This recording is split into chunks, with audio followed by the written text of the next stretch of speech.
Hey, it's me, your girl, Slinky Cat. And Startup. And on our audio, we got our president. She lost the name. No, keep it in.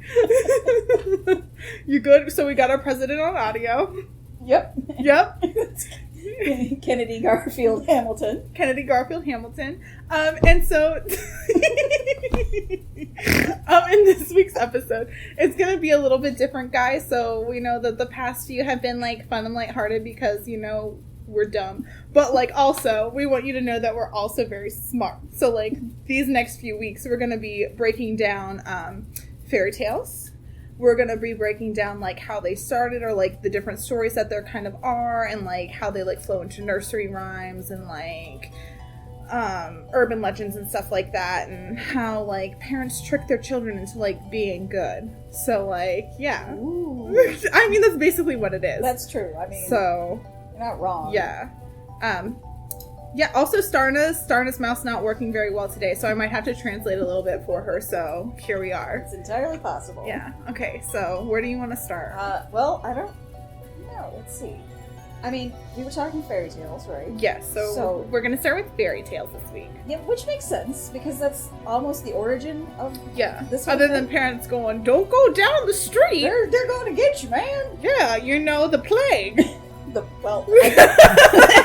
I don't think that was a fairy tale. I think there really was at least one plague. Oh yeah, it's more nursery rhymey. But that's for a different week. So we were talking about different fairy tales that we could talk about. We got caught up on like the difference between what's a fairy tale and what's a nursery rhyme and what's kind of in between. It's true. So we of course like went back to like a basic staple in every childhood, and that's Disney. And so I know. Well, maybe not every childhood. I mean, well, like a good majority of at least like people in North America, I would say, in the United States, That's like true. A good staple for like our lives because we can only speak from our experience and the people that we know. Although I do have a friend who her version of the Wizard of Oz she grew up on was The Wiz. She'd never seen the original 1939. The Wiz is wild, but that's a different story. It's a totally different story, but it's a good Yes. point that not everybody knows fairy tales. Right. So we went back to kind of like Disney because like they use a lot of like different fairy tales, and we were like, well, obviously we're gonna like knock some princess ones because like that's where it's knock knock, let me in. Nope, that's also a different fairy tale. Yeah, it is. So we're gonna start there. So do you want to let them know which fairy tales we picked this week? We picked two. Yes. We picked Cinderella. Yes, we did. And Beauty and the Beast. Yes. And part of the reason that we picked those is because some of the other fairy tales that we could have chosen have similar themes to each other that we could talk about in a different podcast. So instead we decided that we would pick two that are different from each other but do have some similar themes. Yeah. And that would give us a chance to discuss. Yeah. So perhaps we should start with Cinderella. Yeah.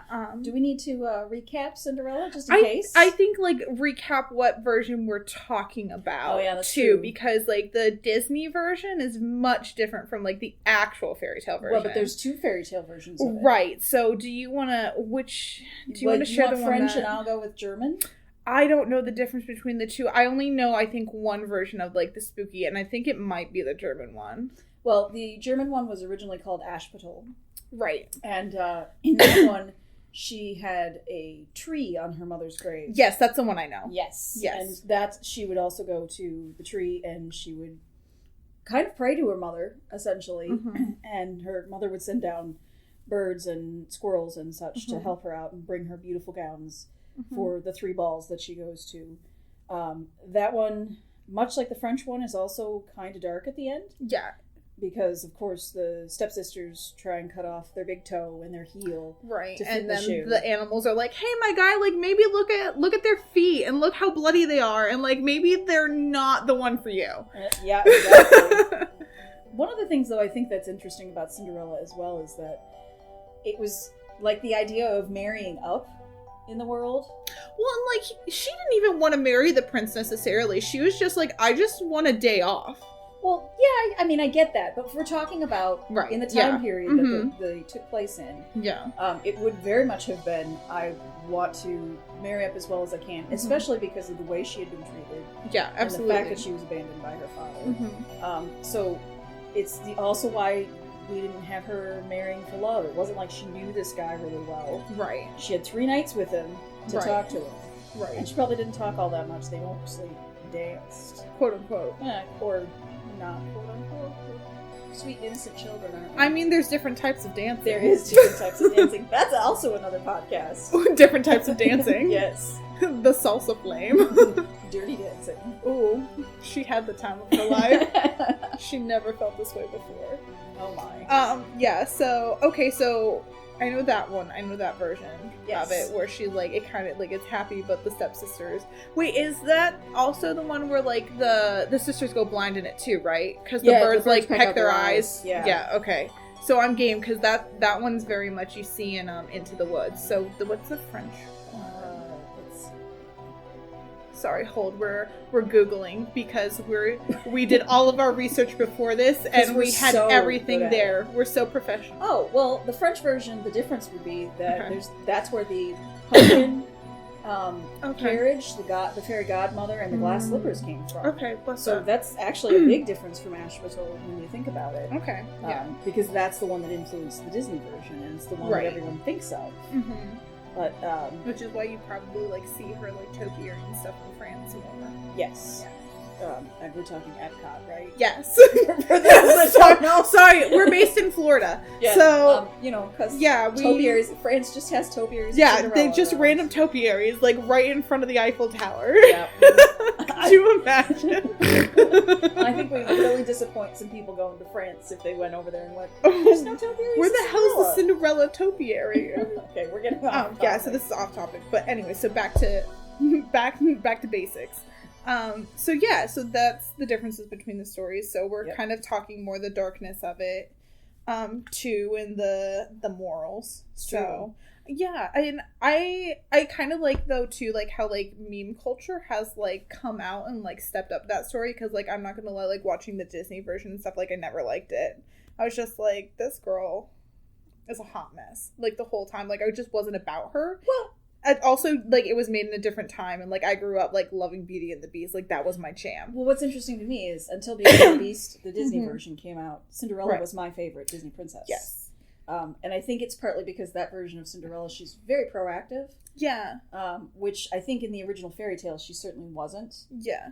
She was... She's also much younger in the original Fairytale. That's as true all of Disney, a lot of characters. All Disney people are. With maybe the exception of Snow White. Yes. But that's the interesting comparison between Cinderella and Beauty and the Beast as well, because, again, we're getting roughly poor women, because, you know, Beauty and the Beast, Belle, as we're going to call her, because that's the best name we have. Right.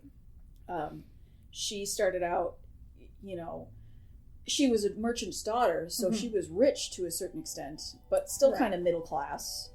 And then her father lost his fortune. Right. And they had to move to the countryside. Right. So it's kind of, you know, marrying up again. That same kind of idea is in Cinderella. The difference being that she gets to spend more time with the Beast. Yeah, and she gets to know him, and it's also more about, like, you shouldn't judge a book by its cover, and, like, jealous sisters who, like, end up murdering you in the night because they're awful and jealous, and, like, you ended up, unfortunately, being so beautiful. Much like the stepsisters in Cinderella. Yeah. So there's a lot of parallels between the two, really. And, like, depending on which version you listen to, they both have an enchantress of sorts who, like, true. Also, like, kind of shows, like, the difference between, like, how they viewed magic as well. Because, like, the enchantress in Beauty and the Beast comes and she is like, you didn't learn your lesson, so I'm gonna make you learn a lesson. Like, you're just not a nice person. So, like, bam. And then, like, you have the fairy godmother in Cinderella who's like, listen, I can't do much for you, but, like, I understand that you just need a break. You need a night off. You need to let your hair down, girl. So I can do this for a temporary amount of time so that you can, like, go enjoy yourself. But, like, after this amount of time, like, it's not working anymore. Like, you have to go back to your life. Though, interestingly enough, we say that, you know, the Beast, he was not a nice person. That's definitely true in the Disney version, but in the original version, that's not true. Right. He was enchanted to be a beast, and he was actually a cultured gentleman. Okay, bless up. Yeah, and that's part of what won Belle over, is that he looked really weird and strange. But he could talk to her, and teach her things and learn from her in a way that the other people around her couldn't and didn't.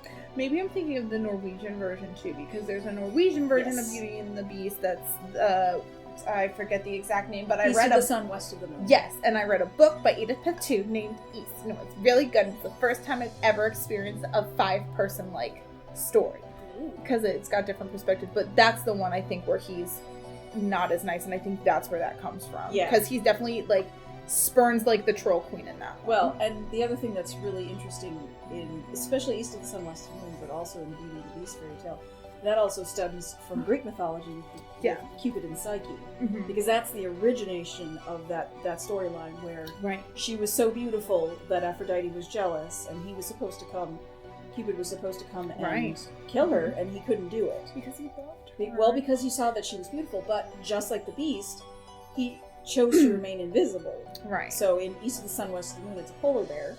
Yes, it is, and we love him. Yeah. But the thing with the polar bear and with being invisible is it's the woman's test of her faithfulness.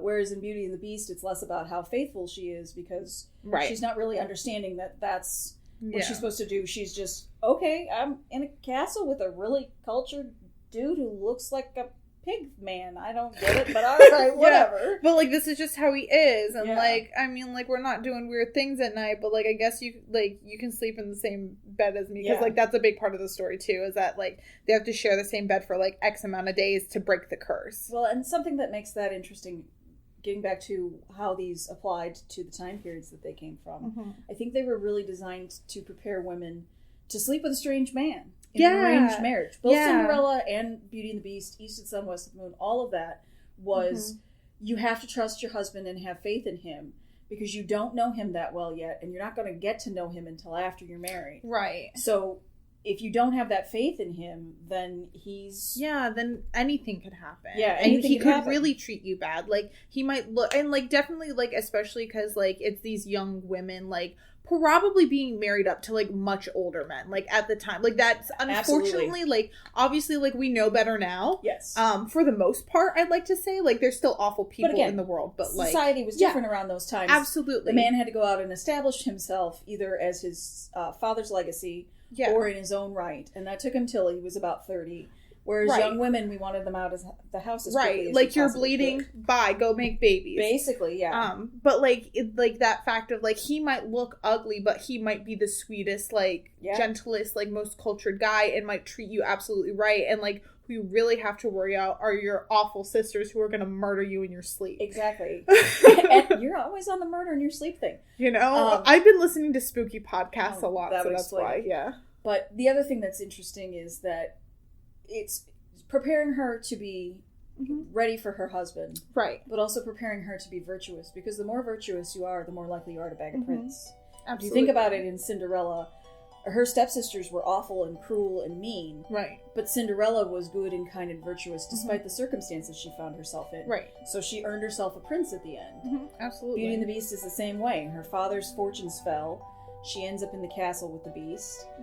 Not only at the end does she get to marry him and he's human again, but her father's ships that were lost at sea are found. Oh, yeah. And he gets his fortune back, so the whole family benefits from it. So again, it's that idea of merging there and... Right. And that setup of like, okay, so we're poor, so we got you this nice dress for this one night. Like, now you, like, you're gonna have fun, but like, you have different work to do, because now you've got to snag a man. It's true. Like, and like, you gotta, like, hope he looks good, but like, he's gotta like be doing better than we are, like, at least a little bit, as much as possible. As much as like, he at least needs to have a job, and he needs to be making some good money, because like, we gotta get out. Well, and that gets into the interesting thing of, in those days, the women's family would pay the dowry. They're literally paying that man to take this woman away, because we can't afford to keep her. So here's the money that we would have spent on her. And so it sometimes helped him, because yes, he needed to be established, but also this dowry is going to help him and her and their children.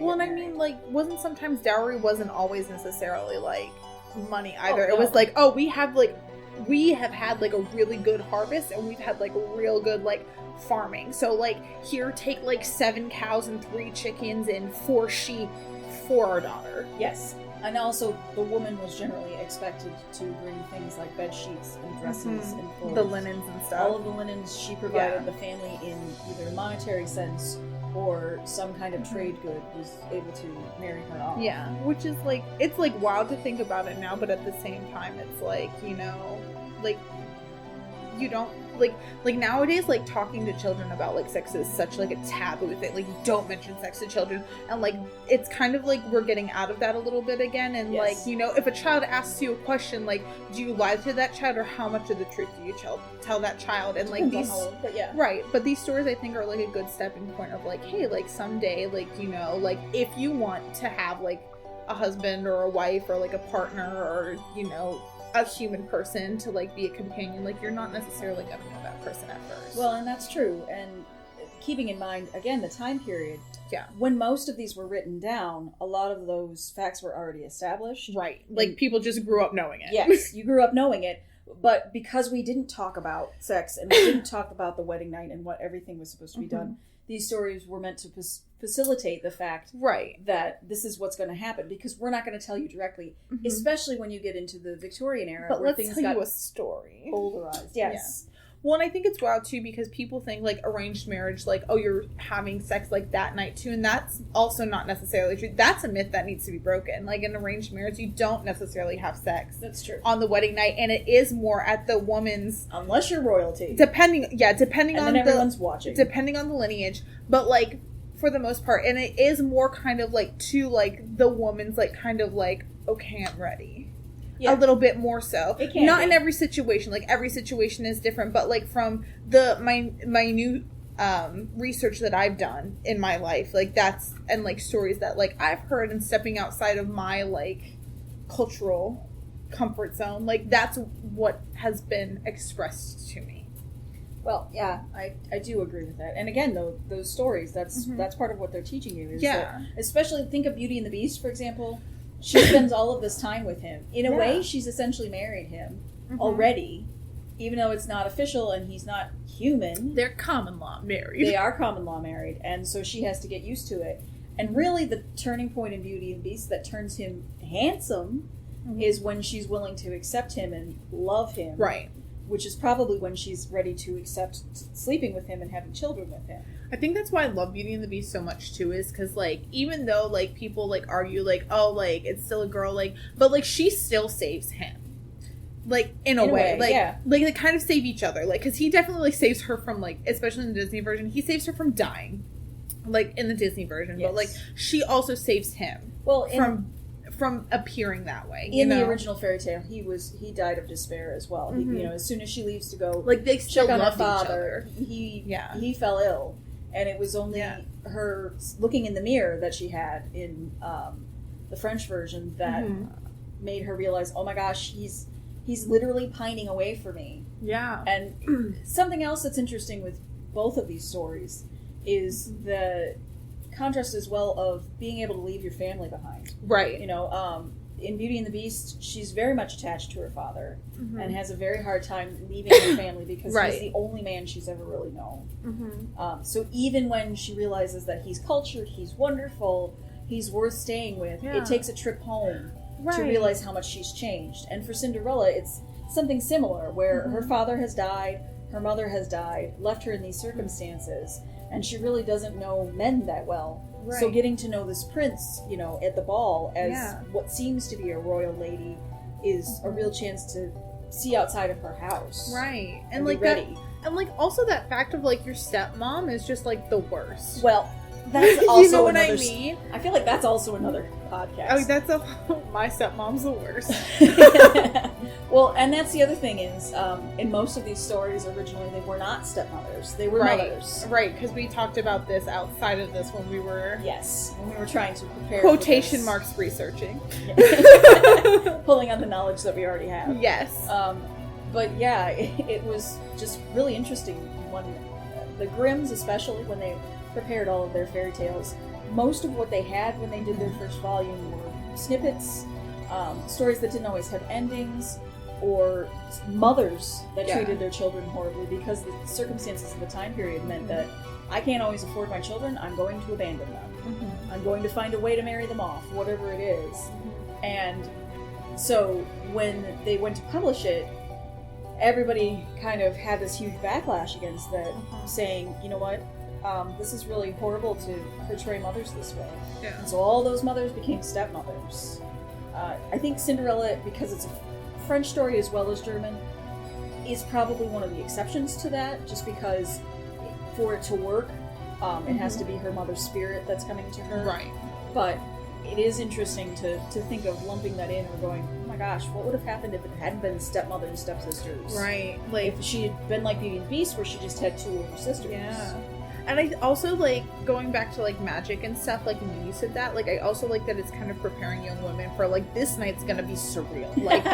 Like, this night that you're going on your one date with this guy, like, for real. We're not gonna, like, have, but, like, the magic of it all, of, like, it's gonna be surreal. You're gonna be in a situation you've never been before. Like, there's gonna be people, there's gonna be food you've never tasted before. Like, you're gonna be in a dress you've never worn and will never, ever wear again, except for, like, through this festival, however many days it is. Yeah, depending on the culture. Yeah, and like you're gonna have to talk to boys that you never talked to before unless you have a brother, and we all know they suck.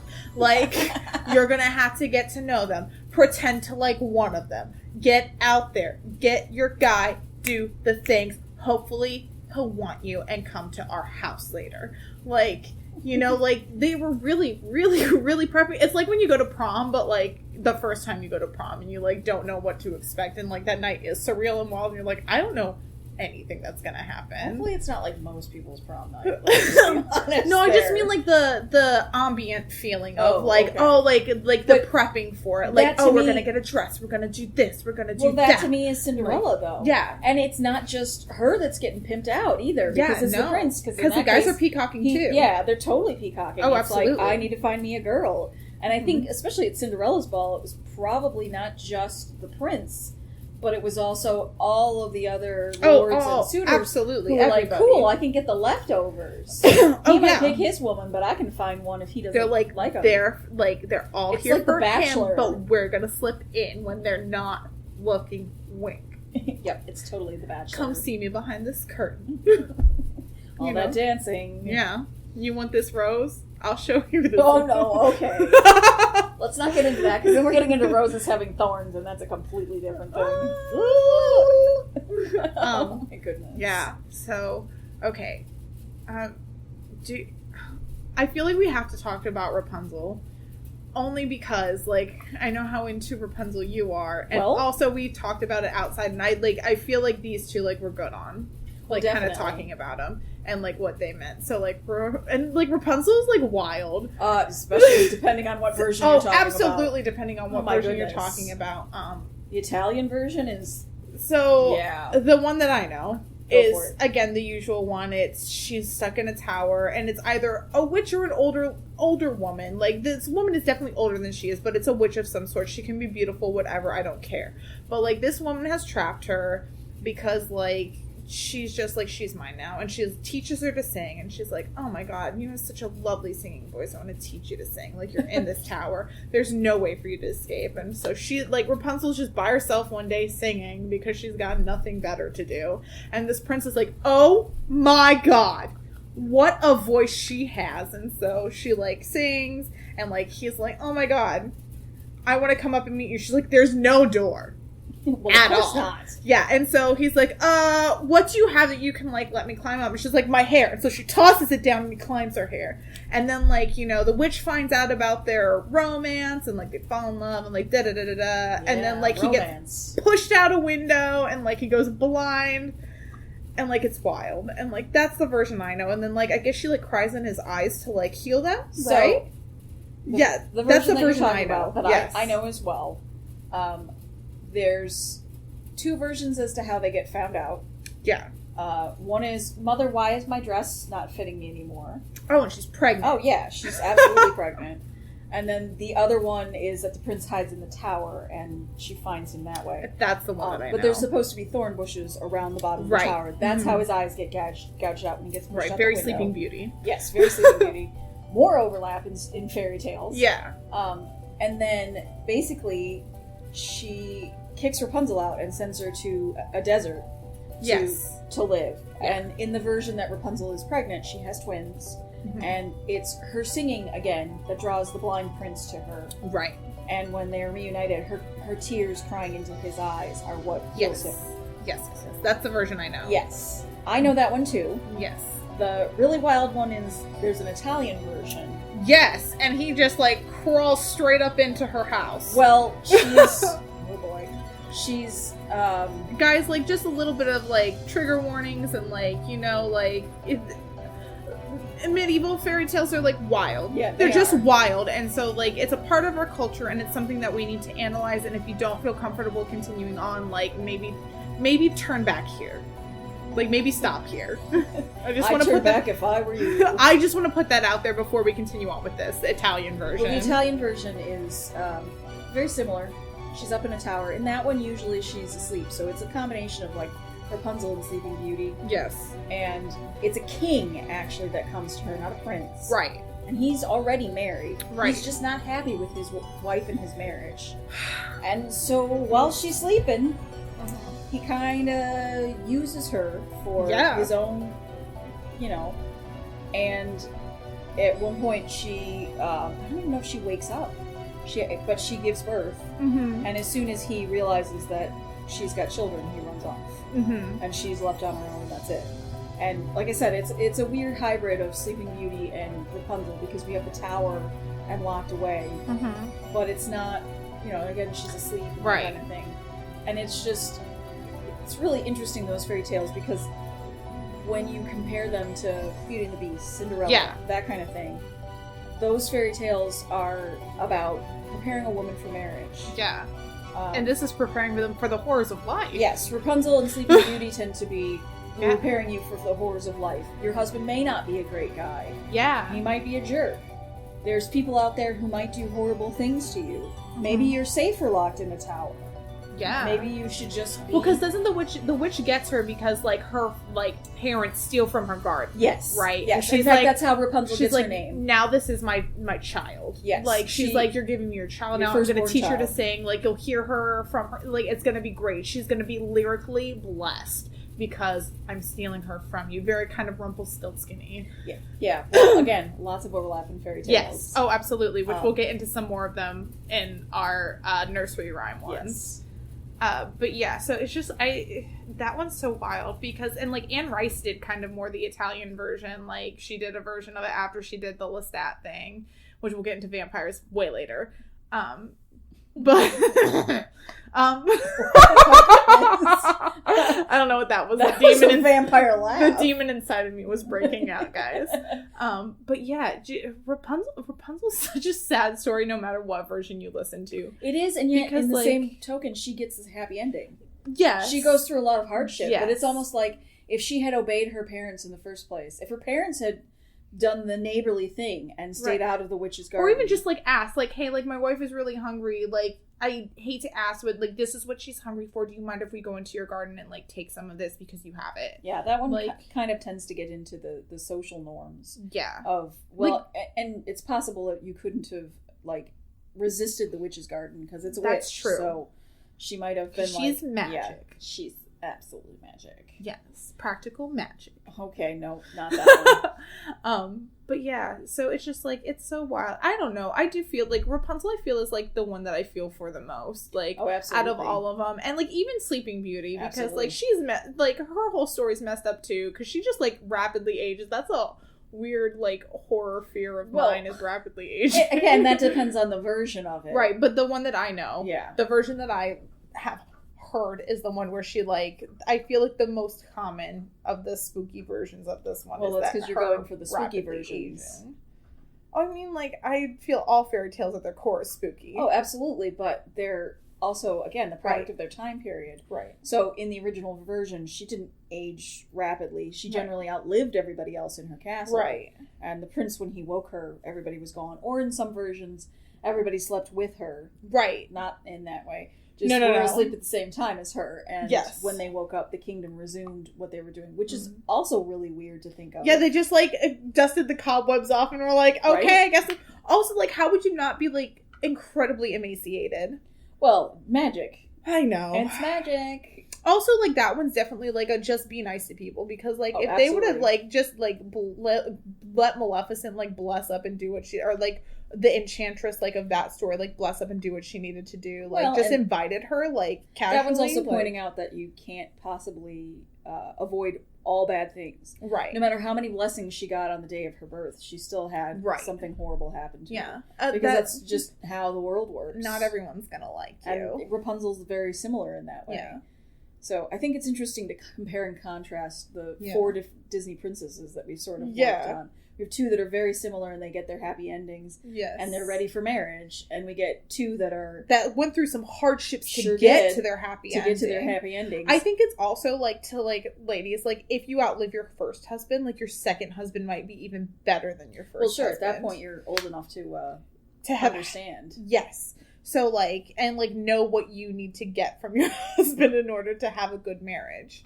You know what I mean? Yeah. Like, yeah. So I don't know. I feel good. Do you feel good? I feel good. All right. I think we got this out. I think we're exhausted. I mean, we've exhausted this. We've exhausted all that we need to talk about, and the fairy tale portion. So the next podcast that's going to follow this one, though, is we're going to talk about fairy tales that are kind of nursery rhymes. Yes. And we have at least 2 picked out, and we might like pick out another one as we go. 2 picked out for this one. We ended up with 4. So yeah. So yeah. Just okay. kind of the way it works. So we got the nursery rhymes as fairy tales as well for the next one, and we'll see you guys then. See you later. All right. Bye. Goodbye now.